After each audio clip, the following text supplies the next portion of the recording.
Hey guys, City won. Well, I can't even get it right. 4 in a row. 4 in a row. Get in But there. I like it. Anyway, all that. Oh, And repeat. oh. Yeah, I was singing in the stadium. I'm a shocking singer. But guys, City did it again. We did it again. Without too much hassle, without too much panic. There's a little bit of when they scored that kudos cracking goal. Don't know why Match to the Day didn't have that in the top 10 goals of the season. If they could put Caicedo they didn't have any City goals. How many crackers has Phil Foden scored? They didn't I'm have not any. worried. Look, mate, these are tin pot trophies. These are all little bits and pieces that who cares? We got the big one. That's all that matters. We've got the big one. I'm gonna ask you, mate, obviously, if you're living on the moon, we're talking about, I'm going to let you know, we're talking about City's win against West Ham. This is the day after review show. And then talking about City's win for the season, obviously winning the title after beating West Ham. But, you know, I'm going to ask you, how does this feel? How do you feel right now? It's the day after. How do you feel? Do you feel relieved? Do you feel elated or overjoyed? Orgasmic? Oh, tell me how you feel, Bernard. I'm more relieved more than anything. It's relief. It's not, jumping up and down. It's just the fact that I so wanted to do this, and I think the fact you want, like the Champions League last year, I was almost crying before it. In the Ataturk where the fan zone, whatever it is. I was chatting to my lad and I said, I'm getting a bit emotional now. And it was the build up and wanting to do it. And the fact of doing it didn't seem as emotional as actually wanting to do it. And I think the same yesterday. I wanted to do this 4P.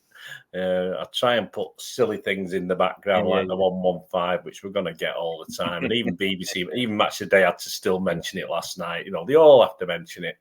You'll have to sort of comment on it. And I think the fact we did it, I'm absolutely relieved rather than ecstatic. I say we've still got one to go, haven't we? And of course, that's scummy lot. I've got players coming back from injury now, so they might even have an half decent team out. We'll still beat them if we play as well as we did for most of yesterday. We had a couple of turn-offs, of course, switch-offs a couple of times on corners, but apart from that, we were all up for it. So I expect the same next week. Yeah, well, I'll give you guys a timeline of what happened yesterday. City scored after about 4 minutes with Phil Foden. We'll go into all of this. City scored again through Phil Foden, and at that stage it was 2-0. Then Everton scored, so they're beating Arsenal 1-0, and it's coming up to half time. And the fella in front of me, he's telling his lad what needs to happen. What needs to happen, for this title to slip away from us. And he says, well, basically 4 goals need to happen. Arsenal need to score 2 goals to win, and West Ham need to score 2 goals to draw. And within about a minute, West Ham scored, Arsenal scored, and the guy next to me, he'd already said as well, all it takes is a second to score a goal. And both of those things happened. And actually, towards the end of the match, when it was 1-1 and we were winning 3-1, the fella next to me, he said again, about 5 minutes to go, he said it only takes a minute to score a goal, whatever. And then Arsenal go and score again. Dodgy, cheating, handball, Gabriel Jesus. Never liked the man. And then you start worrying a little bit because obviously Arsenal have done what they needed and we still had a few minutes to go. And we've seen it. We saw it with the women's team last a week ago when they were beating Arsenal 1-0. Just a few minutes to go, Arsenal scored 2 goals. The City end up losing, which allows Chelsea to catch them by beating Bristol City 8-0 the next day, and Chelsea won the league title. So anything can happen in a short space of time. But look, obviously, Thunderbirds, that mate. Was it Stingray? Wasn't it? Stingray. Anything can happen in the next 5 minutes as well. I don't know what it was. Whatever. Yeah. So, but the main thing is obviously we won it, and I've got to say, for me, it was very appropriate, very fitting that it was Phil Foden who started it all. Football Writers Player of the Year, Premier League Player of the Year. I can't believe anybody's was serious about Declan Rice winning this. Look, Declan's had a great season. I'm not knocking him, but Phil Foden this season has been tremendous. We said it early on that he's playing really, really well. He did the business. I mean, that as soon as he hit that shot, as soon as he hit it, you knew it was going in. You knew it was going in. You were probably you were right behind it. We were right behind it. I actually was that good. I thought it took a slight deflection because it was just so brilliant. Of course, it didn't. I just thought, well, I thought, oh, it must have. But then he obviously, it's just so brilliant. I mean, it was such a great shot. These sort of things usually get slight deflection off a defender or something, and the goal is no chance. Far away from the keeper. Yeah, it was that far away. Areola had a good game, didn't he? He played very, very well, but he's not stopping that one. Yeah, it's tremendous. I mean, Foden scored 5 or 6 from outside the box this season. I mean, he's got a lethal left foot. I mean, I wish he didn't do the gun celebration, but, that's just a personal thing, because people are going to, at some point, start criticising him. But that's that. So it was a cracking first goal. I mean, we were well on top, having so many chances in the first few minutes. I mean, West Ham hardly got out of their half. I think they got out of the half twice early on, and that's just by lumping the ball forward to us. They couldn't keep the ball, retain it, couldn't pass it to anybody. And then we scored again. We were having a lot of chances. Doku had one that keeper did. Doku did well for that. For me, I will talk about individual players, but I think he had a mixed game because some of the stuff he did was incredible. And then I think that's Doku, isn't it, mate? That's what you get with Doku at the moment. That's what until he gets a bit more mature and stuff. That's what you will always get. But then, I mean, we are so used to players not taking risks and losing the ball. So when players lose the ball, we're a bit taken aback by it. But that's the way Doku. If you want Doku's brilliance going forwards, you've got to accept sometimes he'll switch off. He won't be defending his man for the crosses coming in. And he'll make some mistakes. You've got to accept that. It's part of the deal with Doku. But how old is he? 22? He's not old, is he? No. He's not old. So, he's got... And for a first season at City... he's still 21. He's 22 next week, next Monday.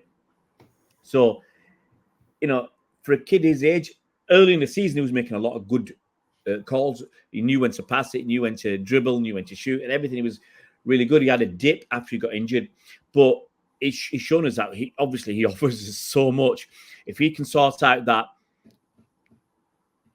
switch, if he can stay switched on when we lose the ball, then we know we've already got a wonderful player. He's going to be incredible. He's got the potential to be world class. I've got no doubt about that. The way some of the stuff he did, the way they had to double team him, and even then he was still getting past players. They had to double team him, and that obviously with with the quality of City, that's leaving gaps elsewhere. So, yeah, but it was his pass for Foden's goal. Haaland had a lot of chance. He had 3 that he should have scored. That's my frustration with Haaland. And then out of nowhere, West Ham scored with a great goal from Kudu. Couldn't believe that. I know we have this zonal marking on corners, but we tend to have a lack of numbers at the back post every time, every game. And all they did was punt it long to the back, and it was a bit feeble from Guardiola. I think he was a bit feeble trying to get to that goal. But I mean, we've got to do better zonal marking. Surely we've got to have a big lad or 2 at the back post as well. It just doesn't. We all seem to be up that. If you watch how we line up, there must be 6 or 7 players in the front half of the 6-yard box for City, and there's tend to ignore the back. And of course, West Ham took advantage. Yeah, and obviously early in the second half, we got that third goal from Rodri. Honestly, as soon as he hit it, you knew it was a goal. Right, it was quite close to the keeper. But Rodri and he needs to spend time with Haaland to show. No, but the truth is, if Haaland was as cool as Rodri in those situations, Haaland would have scored at least 2 goals yesterday. He should have. He had 3 very, very good chances where he should have scored. And if he missed one, you'd have still been miffed that he'd missed 1 really good chance. He had 3 really good chances, and then there was one where he was offside, I think. And the keeper saved that. Obviously, neither of them knew he was offside at the time. So he had plenty of chances. But look, we did the business. Obviously, there was that cheating goal. Was it who was it? Suchek, whatever his name is. Yeah. Where he handled it in, and obviously that was with 3 minutes to go, and we were a bit squeamish there because obviously Arsenal were winning, I think, and that would have led to the 5 minutes of injury time. That would have been a dodgy 5 minutes of injury time, but he was a blatant cheat for that, and obviously got chalked off. Well, again, it was just a long corner to the back again, and we just didn't pick it up again. We don't learn. We didn't learn. Yeah. I mean, I said to the fellow next to me, I said, look, whatever happens, that was shocking defending because, he molded it in with his arm, but he could have easily got his head to it. Any part of his body, his chest, we had no one there. His front, his bits. His front bottom. But he was totally unmarked.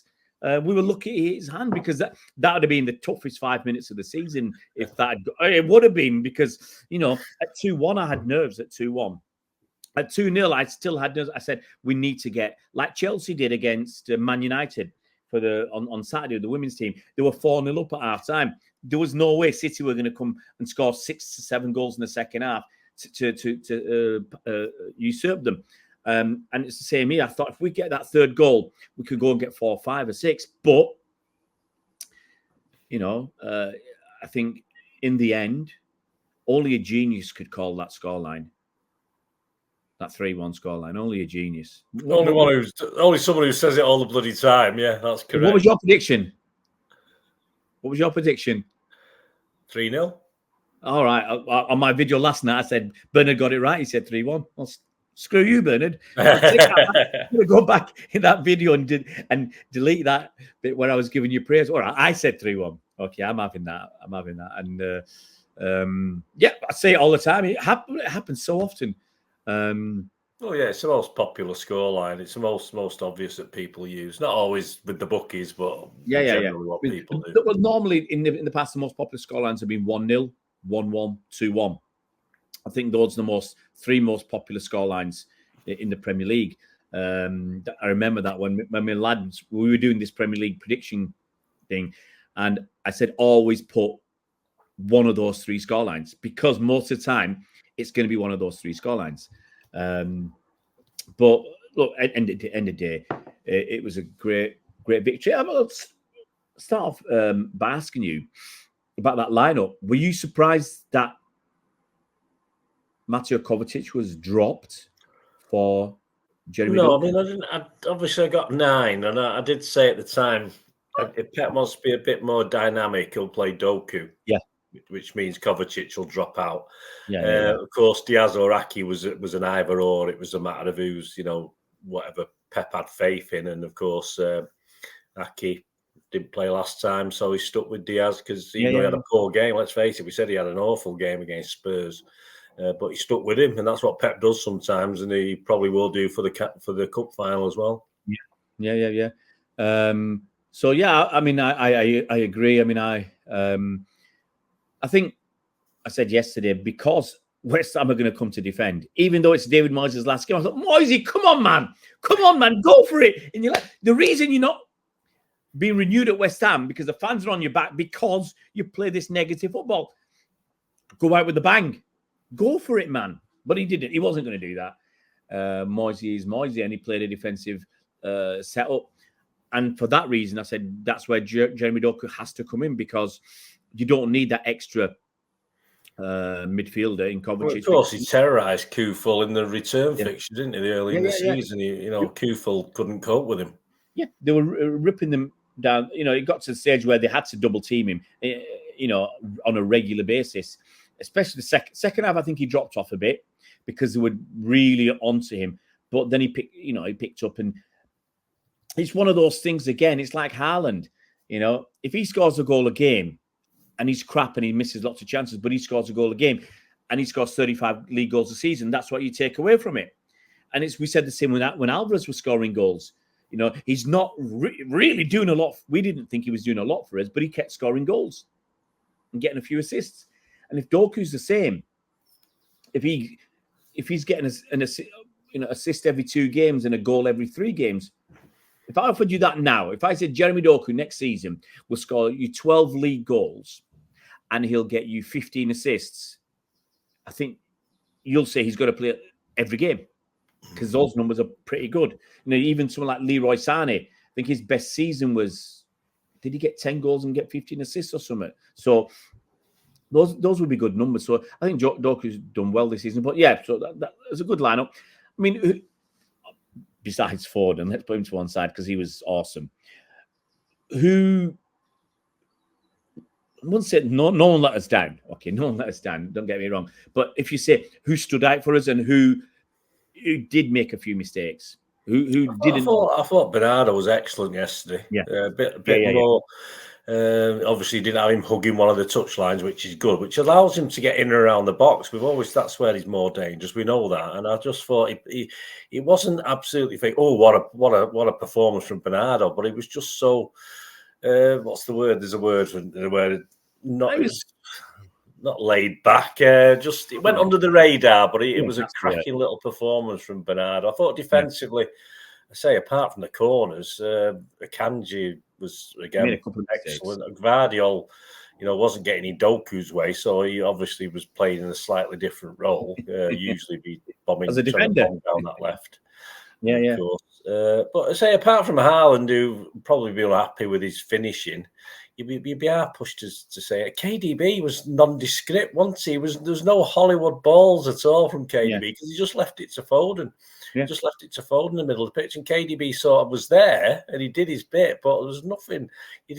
I forgot he was there half the time. Usually when I'm watching a City game, I'm looking for KDB. I'm looking for these balls, and he just restricted himself yesterday deliberately. I think because obviously he let Foden take control more in that middle. Foden took centre stage, and it's like when you're playing cricket. If one guy's hitting 4s and 6s, you're just happy to get a single and let him take centre stage and carry on. And it helped because obviously sometimes those Hollywood balls we lose it, don't we? So it was probably Pep, rein it in a bit today and just play the simple stuff, and that's what he did. I think in the first half there was a few overhit balls, which he scored. I mean, he was very unlucky. A great save from Areola. I mean, if he'd hit it another foot wider, it would have been in the net. But nothing wrong from KDB. A cracking strike and a cracking save. That's the one he tipped round. Yeah. I mean, when he hit that, I mean, we were saying that's a goal. Yeah. It was a goal all the way, and it was good fingertip save, excellent fingertip save. Like you say, Areola had a decent game. There's nothing he could do with the goals. He was left stranded. You can't blame him for that. Maybe the Rodri one, but it's coming through a sea of players. Yeah, I mean, he sees it late. He gets a good hand to it, but obviously not a good enough. If it wasn't for him, we could have had 5 or 6. So credit where it's due. What about this Paqueta, mate? I mean, I've obviously this been linked to us, hasn't he? Didn't really notice him much. Did you notice too much? To be honest, I didn't know. The problem is, and it's always going to be the issue, you don't notice players when City are so dominant. Kudos. All right, you remember him for that fantastic overhead kick, brilliant piece of skill, and there was a couple of phases in the second half where he just ripped through 3 or 4 City players. And the guys next to me just kick him, get him down, bring him down, because he was getting into dangerous area. So I think he played well. I think he played really well because he didn't have much ball. He didn't have much because West Ham didn't have much possession. They didn't have much control possession and any dominance. So it's difficult for him to express himself when he's not getting the ball, or when he's getting the ball, he's got 3 City players around him. So I thought he had a reasonable game. Paqueta I didn't notice for those reasons that it was pretty much, you'll know the percentages. What do you have? 67, 70% possession? 73, what was it? Would have been high. High. Yeah, 73, I think. So I didn't notice him because because of that, and it's times when we play other teams where you don't notice players. I'm not good enough to see a player and say, yes, he'd fit in at City. I think Paqueta would fit in at City. I think Kudus would fit in at City. Very happy to have Mr. Kudus at City because I think he stands out. When he came to West Ham, I thought they got lucky with him. I thought he looked a cracking player. I thought we wouldn't mind him in our side. So it's hard to say, mate. It's hard to say. Funny thing is, Nunes didn't get on, but I like him when some of the bits of play I've seen from him, which he might have done bits and pieces of that for Wolves. He hasn't had much opportunity at City, but he's got incredible pace. I remember saying early in the season or pre-season that he's got that drive, Yaya Toure-esque, where he can carry the ball from the back to the front. He's got the pace, he's got the ability to get past players. And look, he's not had a season really. He's not played much, and we'll see what happens next season with him. So we'll talk about transfers and ins and outs another time, and just focus on the game and the crying Arsenal fans, because we've got to mention them at some point. The bitterness, but other bits and pieces. Bring anything up you want, mate. But other bits and pieces. I mean, obviously, it was a bit frustrating that the plonkers who ran onto the pitch before the game was over. It's like just I have no idea why. Obviously, it's panicking that they won't be allowed on because of those signs kept popping up. Don't go on the pitch. I don't know, but of course the players were angry, which quite rightly so. Telling them to get off. They've got to ignore them as well. The fact that the fans just seem to ignore what they see. Even more came on then as soon as the players were remonstrating with them. Yeah, and then obviously when the game finished, thousands poured onto that pitch. Thousands. Here's a question for you. Are City going to ban them all? Are the Eckers like? It will be the Etihad if they ban all the fans that went on the pitch. It will be the Etihad next season. It ain't going to happen. But if you're going on your own or your kid goes on, you'll be banned. Yeah. Yeah, it is. Credit to West. I just want to say credit to the West Ham fans before we forget as well. I know we've got a bit of a loving going with them. As I say, I still can't get over the 70s and 80s going there. But and even at Main Road, I had a couple of hairy occasions against West Ham. But it's nice to see. It doesn't happen much, does it? No. So they were obviously going to cheer their team, but in the end of the day, they were happy for us to win because Arsenal had their chance. They slag West Ham off for years and years and years and talk about their Mickey Mouse European trophy and all this, and then suddenly they want West Ham to do them a favour. Do on Arsenal fans, you can get stuffed. And actually, you had your chance against West Ham. Didn't West Ham beat them at Emirates or whatever? Yeah. You've had your chance. We'll talk about bits and pieces. The West Ham fans, they were great. Obviously at the end of the game, we were singing "Are You Watching Arsenal?" They were singing "Are You Watching Declan Rice?" That was quite funny. But they were very, very good about everything. They stayed behind. I mean, like last week, they were clapping Luton off because Luton got relegated, and this week they're clapping us as champions, and they were very good with it. It's like we're long lost cousins, West Ham fans and us. So that was good of them, and they're really friendly around the stadium and all that. So that were nice, and obviously the celebrations at the end of the game. Pep saying he's obviously going to stay to the end of his contract. Motivation, mate. It's very hard to motivate. We've done very well considering they weren't motivated, wasn't it? This season? Yeah. But I think Pep's going to stay longer.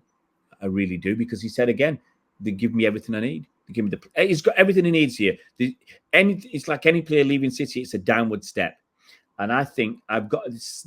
I mean, Pep obviously will stay the next season because he wants that 5 in a row.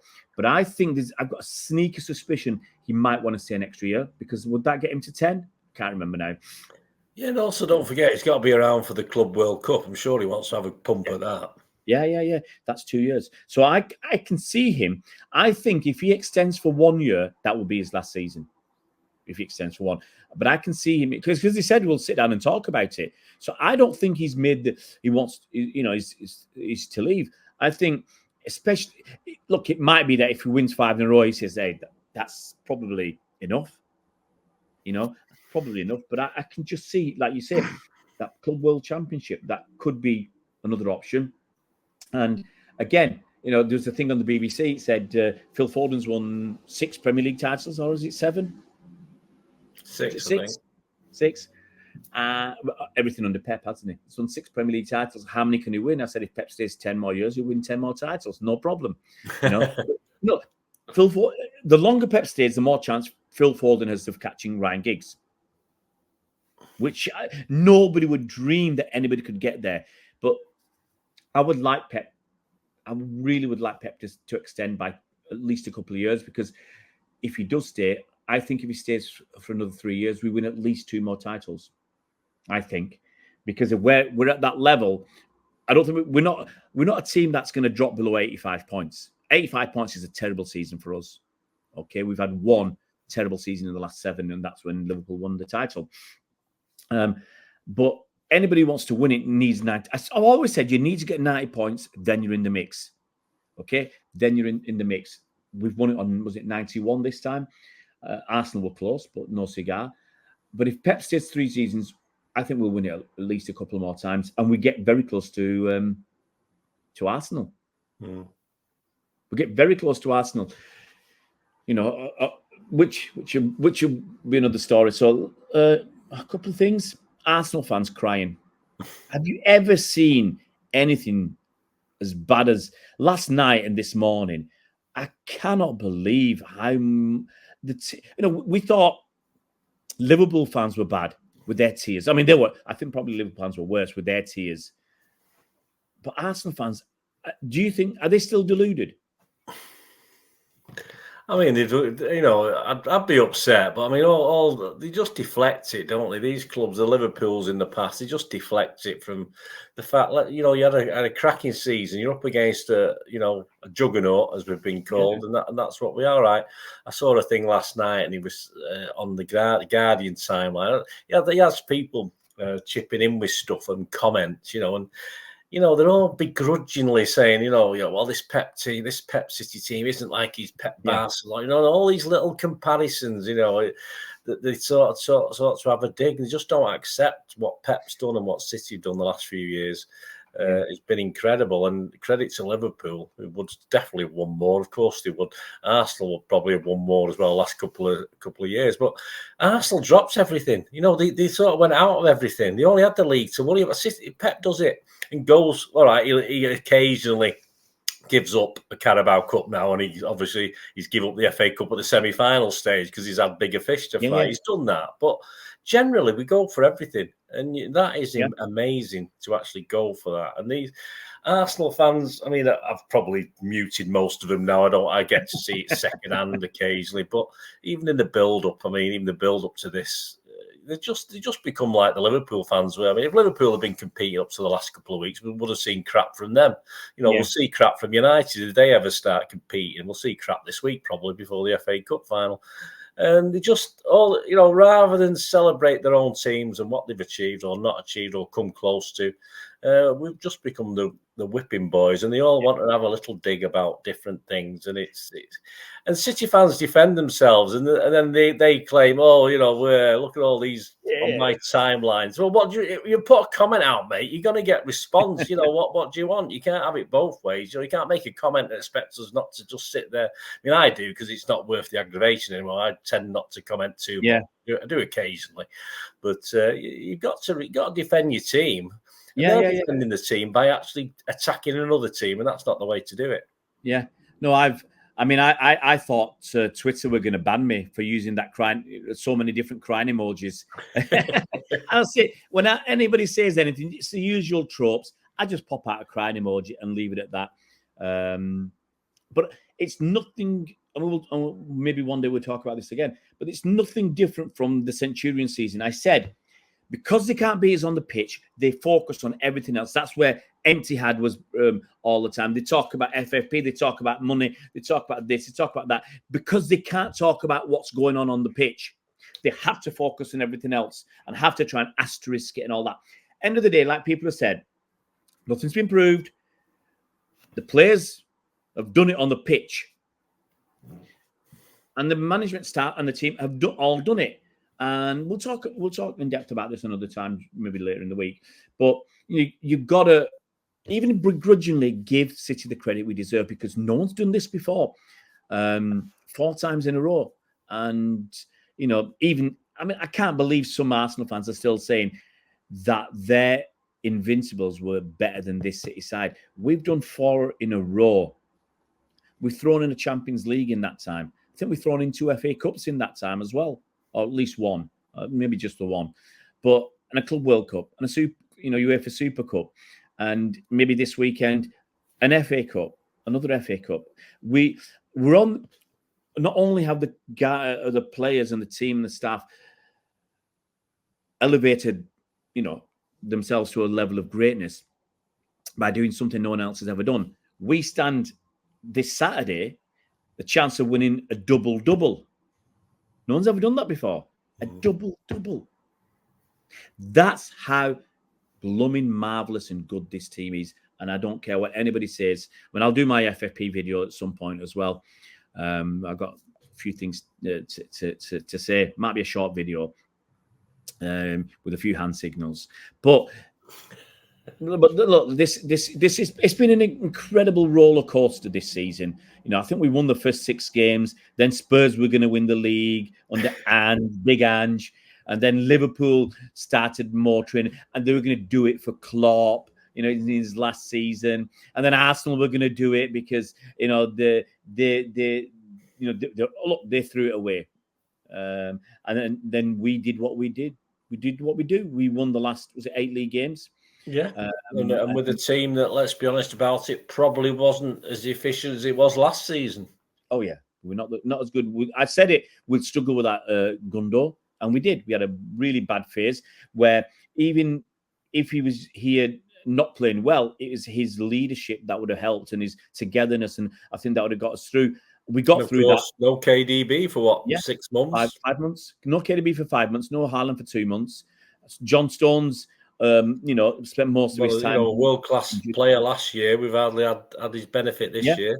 Edison got injured 4 times, I think, and Ortega Moreno went on. I've got to give him special credit. Got Arsenal fans crying that it was a Son miss during the midweek. It was lots of little things combined. Son could have done better, but Ortega did what he had to do. Yeah. If there was one moment, can you pick to finally finish, unless you get any other comments, one moment that cost Arsenal the title? Well, and it was a whole season. Well, obviously, you can say coming to us and playing a load of parking the bus. Yeah, that was the cowardly thing to do. And so he got upset because I don't think Rodri called them cowards, but there's something on social media where he's commented about that, and he didn't actually say that. But Arsenal fans are now he called us cowards and all. But they were cowards. They were cowards in that game. Arteta was a coward in that game. They were better. They could have won. They could have beat us that night. They could have beat us that day, night, whatever it was.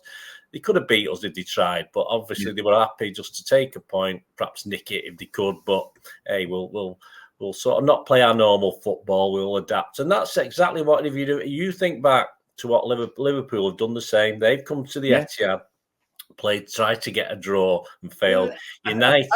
United, remember that back in the day when we needed to beat, they came and they were crap. They defended, and we beat them 1-0. And the Arsenal paid the same penalties as those other teams did. I'll say this about Liverpool: they do come to City and try and win. I'm just saying there was one game. I remember game where they didn't. They had to do it. I can't remember what season it was. But I think it ended up, and I think we did beat them. Anyway, they didn't get what they wanted because they came for a draw and failed. This is what Rodri said. He said, Arsenal, also, they deserve to win the league. They did an unbelievable season. But I think the difference was in here. When they came here, they faced us at the Etihad. I saw them and said, these guys, they don't want to beat us. They just want a draw. And that is brutal, but it's the truth. They came for a draw. And the Arsenal fans dressed it up afterwards. Say, oh, no. That's the point that we want. We came for a point. We got the point. This is our new mentality. Your mentality was a losing mentality, was not a winning mentality. Even yesterday, your mentality was City have to lose. City have to give up the title for you to win it. You were not going to win the title. Arsenal could not win the title. They relied on City giving it up on the last day. And I think that's where that mentality comes. Yes, I think Arsenal's mentality this season has been better than last season. And maybe next season will be even better. And I already said to you, I don't think so. I will talk about that another time because we've been on for ages. But, mate, look, we're both in our Well, no, sorry, you're in your just in your 60s. I'm in my late 50s. Thank you. Well, nearly halfway. All right, I'll throw that out. No, I'm in a good mood. It's my birthday on Saturday, so birthday present. Oh, thank you, mate. But even 10 years ago, you'd never think about the Champions League final. You'd never, right, we'd have won a couple of leagues, but you'd never think and dream of this. 20 years ago, 25 years ago, you were at Wembley 25 years ago for that Gillingham game. You'd never think about things like this. So to finish off, I just want you to sum up what this roller coaster support of Manchester City has meant to you over so many years. Well, I think last year was probably the sort of climax for me. I know everyone we always say, "Oh, it's Champions League's not important; it's the Premier League." But I think that was the climax. And I thought this season, I thought, "Oh, we've done it all now." And then as the season progresses, year on year, you just want us to do it again, and it can't go on. It can't go on. I'm just trying to enjoy it as much as I can, but I'm pretty laid back anyway. I was almost physically sick from I think the Forest game away, where God knows how we won that one in the end. But I felt ill, and that's not good. So I'd love to say I'll take a step back and not worry about it so much, but I'm City through and through, and whether we're down at the bottom or up at the top, I still hate it when we get beat. I want us to win, but of course this is unbelievable. The only thing, Ray, I just want this 1-1 fight to be sorted one way or the other so we can get on with our lives. I know it'll still be a hangover, whatever happens, but I just want that to be sorted because it's all anyone else has got. And Little City, we're not so little anymore, are we? But I just want to keep winning, to keep growing worldwide as well. I don't want it to end because I want the kids growing up in other countries where we're still winning things and supporting City. I know we don't like the tourists, but we've got to fill a 60,000 stadium, mate. So if you've got 30,000 loyal fans, we've got to get 30,000 tourists from somewhere. It's as simple as that. 43,000. That's what other teams do. That's what we need, and I love it. I've loved it. He said in '99. That was glorious. My lad's first Wembley trip. It was amazing. But this trip, from then in the 60s to then, it's been up and down, but it's always been wonderful, hasn't it? Yeah, fantastic, mate. Thanks for those words. Yeah, no, it's been great. From all the times when people mocked us at school and everything else, when I grew up, everybody was a Liverpool or United fan up around Manchester. That's what it was. And we got mercilessly, I can't even say the word, mercilessly mocked. I still hate it. Every time I see United shirt in the shop where I work, I'm still looking, even if it's 4 years old, I'm still giving daggers. Right, mate, I'm gonna let you go, but it's been lovely to chat with you and talk about yesterday. I'm sure we'll do some videos this week. Yeah, we got a double to get on with, haven't we? And beat a rejuvenated United team. Who cares about United? Who cares, mate? Take care. Thanks so much. Thanks, guys, for watching this season. As I said, we'll have some more videos. I've got about 10 videos to do. Even though I've said I'm going to take a step back from doing all this, you just get sometimes in the moment you want to do a bit. I got too much on, but City keep dragging me back. And it's always good fun to chat with you. So thank you so much for this season and for whatever we do in the close season over the summer. See you around, Blues. Champion. Again.